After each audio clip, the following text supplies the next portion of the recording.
Hello guys, welcome back to my channel engineering wiki. मैं हूं आपका दोस्त और host Manmeet Singh. So coming back with a new subject computer aided manufacturing. आज का हमारा मेन टॉपिक रहेगा CAD CAM, definition and objective of the CAM. So starting with the first topic, CAD CAM definition.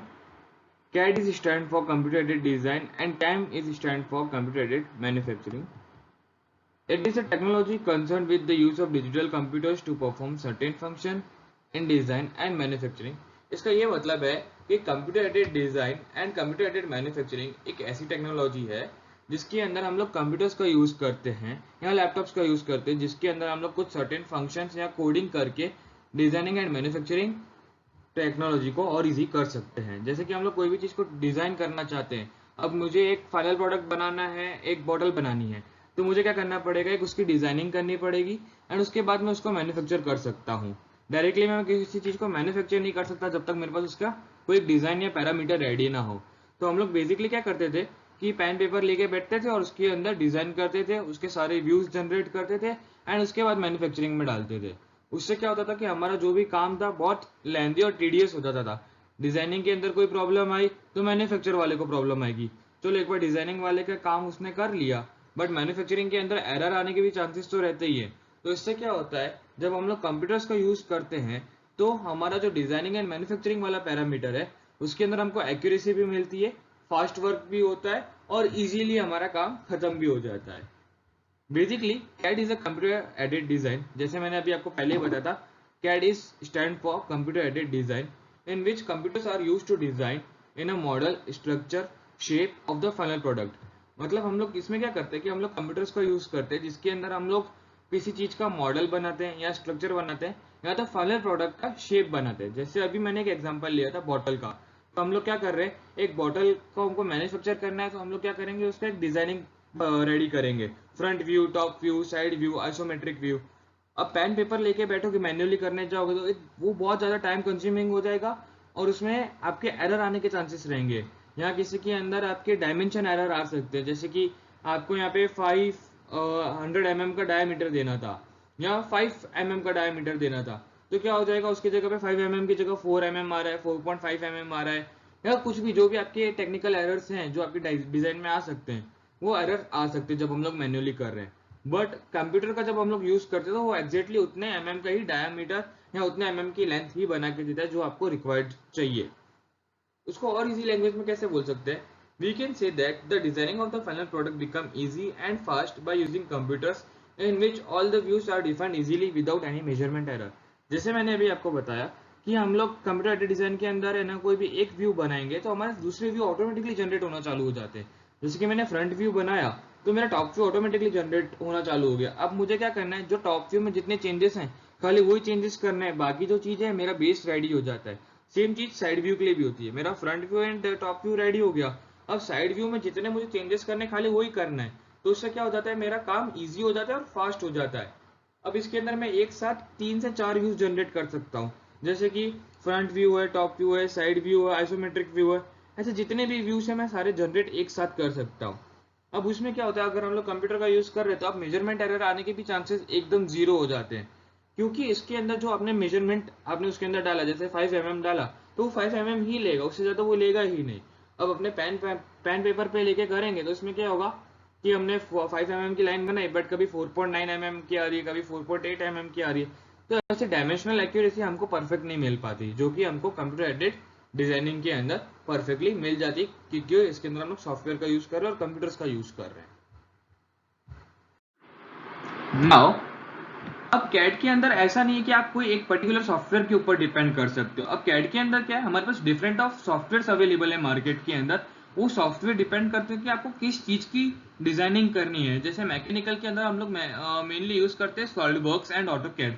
अब ऑटोकैड एक ऐसा software है जो basic software है, जो हम लोग सिविल वाले फील्ड वाले भी यूज करते हैं, मैकेनिकल फील्ड वाले भी यूज करते हैं। वो डिपेंड करता है कि आपका क्राइटेरिया ऑफ वर्क कितना है, एनालिसिस कितनी चीजों की जरूरत है और आपका डिफाइंड एक्यूरेसी कितनी है, तो हमारे पास उस हिसाब से हमको सॉफ्टवेयर यूज करने होते हैं। Now with the help of CAD we can easily redefine our design and we can easily modify it in very less time and with accuracy. अब यहाँ पे इस स्टेटमेंट का मतलब क्या है, एक बहुत छोटी सी चीज है बट बहुत फायदेमंद चीज है कैड को यूज करने के लिए।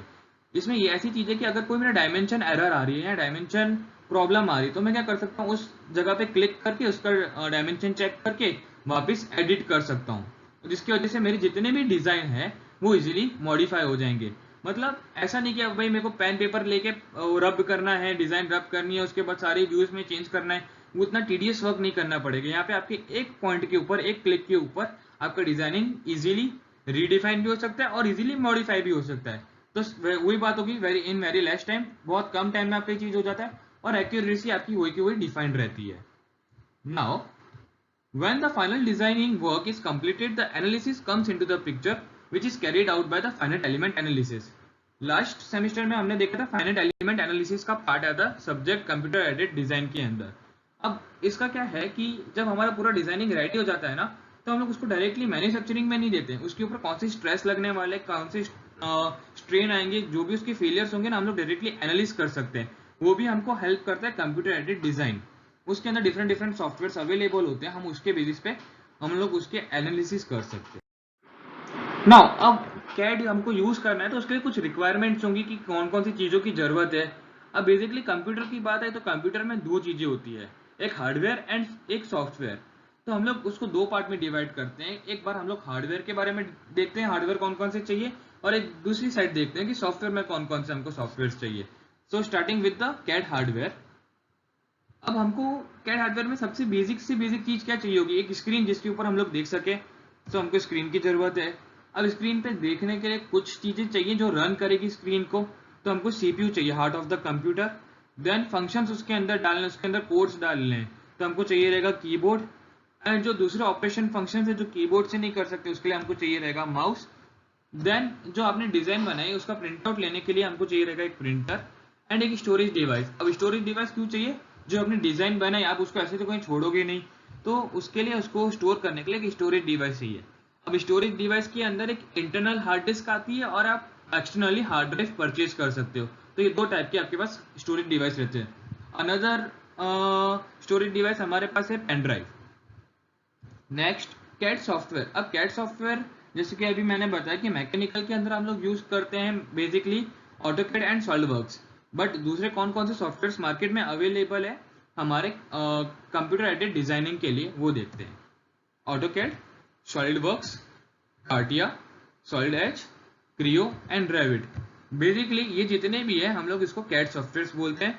हमको सबसे ज्यादा जो यूज होते हैं ऑटोकैड है और सॉलिडवर्क्स हैं। अब जो आर्किटेक्चर फील्ड वाले होंगे ना, वो सबसे ज्यादा यूज करेंगे रेविट। तो ऐसे different different software different different field वालों के लिए बनाए गए हैं। अब हम आते हैं टॉपिक कैम के ऊपर। यहाँ तक हमने कैड का ओवरव्यू देखा कि कैड है क्या और उसके लिए हमको कौन कौन सी चीजों की रिक्वायरमेंट है और उसमें कौन कौन से सॉफ्टवेयर हमारे पास होते हैं। सो हम लोग अब आगे जा रहे हैं कैम सब्जेक्ट के अंदर। Basically, CAM is computer aided manufacturing. The CAM includes everything related to manufacturing from planning to dispatching. Everything which is carried out on the production floor also comes under the CAM.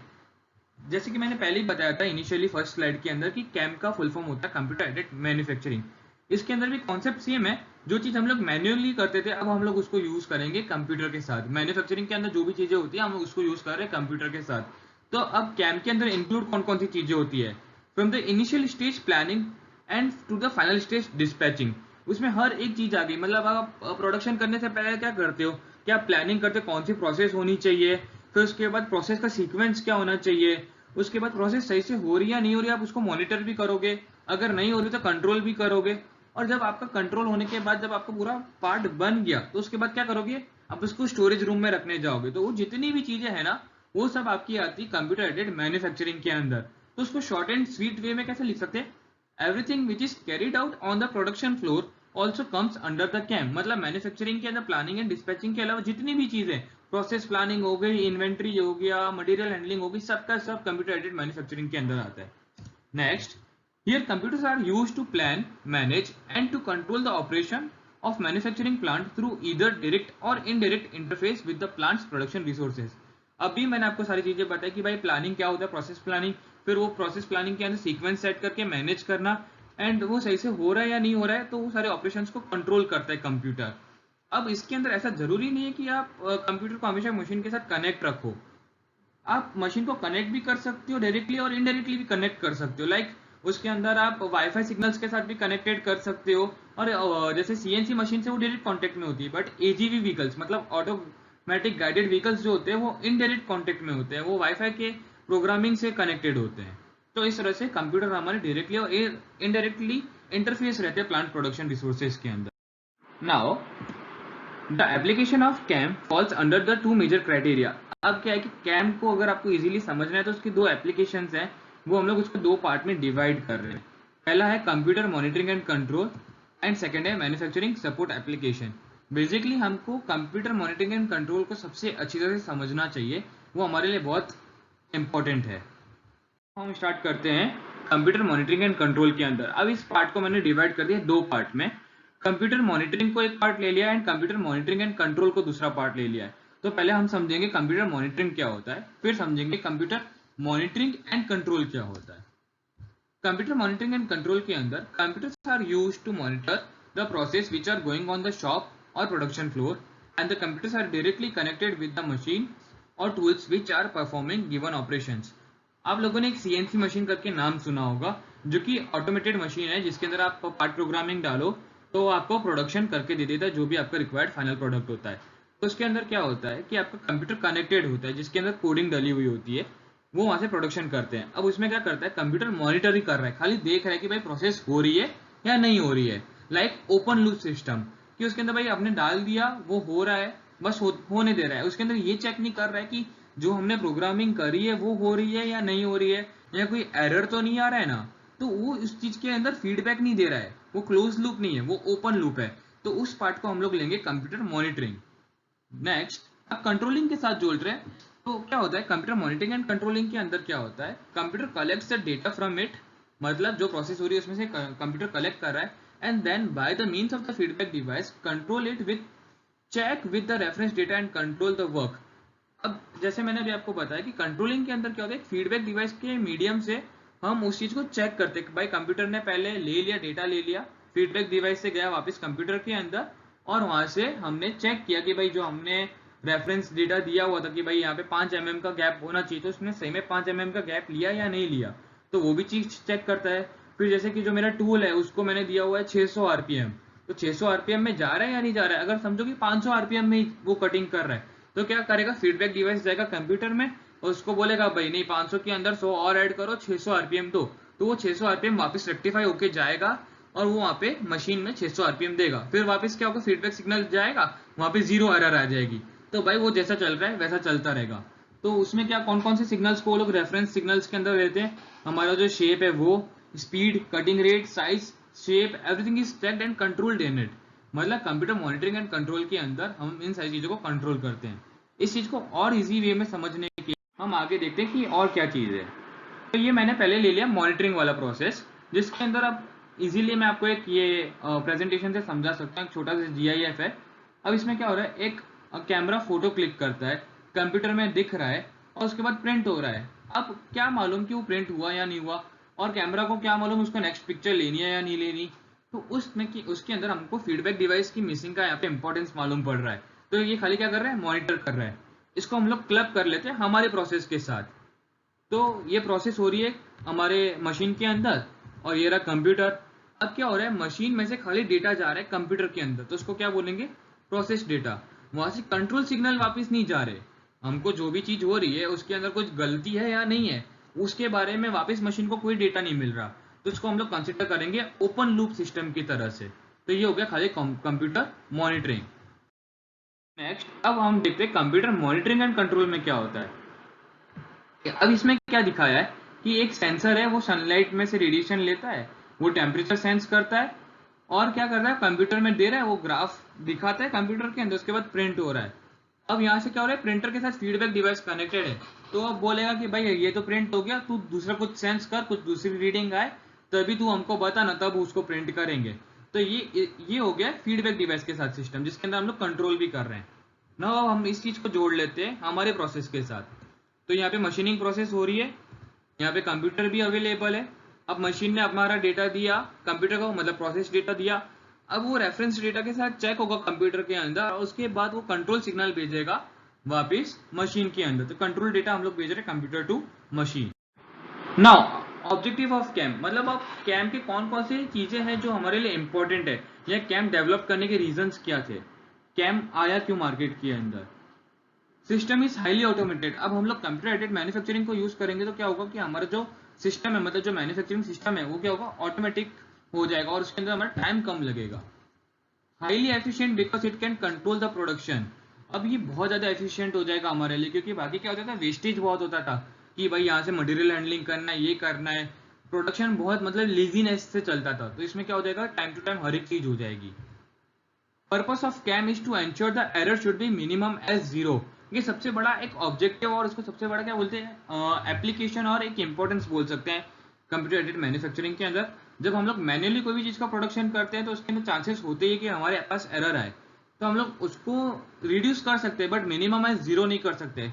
But जब हम लोग machine का use कर रहे हैं तो उसके अंदर चांसेस हैं कि भाई नहीं, हम लोग जीरो तक लेके आ सकते हैं। तो यह सबसे बड़ा एक ऑब्जेक्टिव है, to track the overall production process and material handling with the accuracy।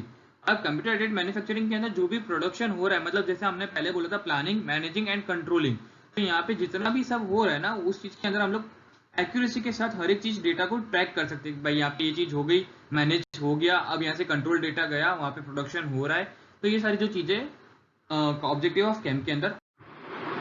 So thank you guys, learn and help others, stay golden. Don't forget to like, share and subscribe, and don't forget to press that bell icon so you will never miss out my videos on CAM subjects and on other subjects. If you like, then please share to your friends and help others.